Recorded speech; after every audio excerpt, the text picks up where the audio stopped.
भाऊ बघितलं का, आपल्याला काही बी करायची गरज नाही. अक्षरा इथं थांबणार म्हणल्यावर मेनका बघा किती खवळलीये. आता बघाच, तोंडावरती कोरडी माया आणि उन्हात भाजून खाते लाया. ही मेनका समद्यांची वाट लावणार. खरे खरे, हिचं पित्त चांगलंच खवळलंय की. उर्वशी, आता ही नक्कीच काहीतरी राडा करणार. वय, आपण फक्त पाण्यात मासोळी सोडून द्यायची.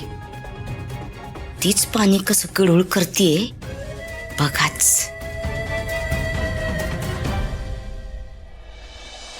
वहिनी, तुम्ही एकदा बोला ना त्याच्याशी.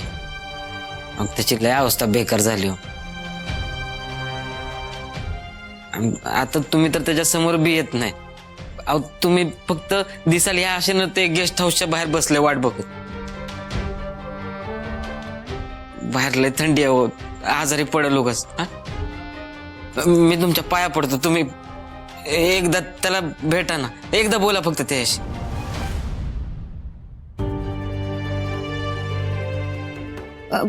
बारक्या, ऐक, आत्ता काही होणार नाहीये. तू एक काम कर, तू जिजूंना घेऊन आज जा. बाहेर खरंच थंडी आहे, ते आजारी पडतील. हा, त्यांना सांग आत्ता काही उपयोग नाही होणार आहे.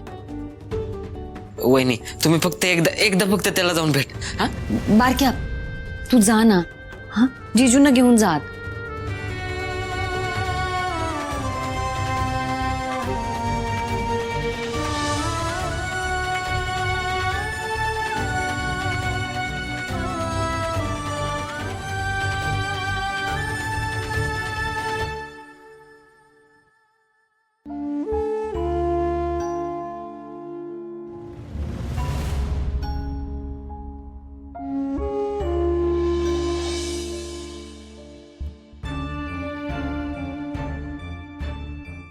सुंदर, चल आपण आज जाऊ.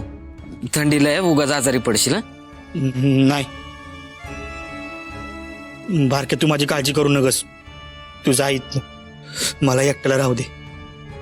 सुंदर, अरे ऐक की, बघ त्रास होईल उगाच. असा हट्टीपणा करू नको, आपण घरात जाऊ. हा, चल. तुला एकदा सांगितलं कळत नाही होय? हा, आणि माझी काळजी घ्यायला मी समर्थ आहे.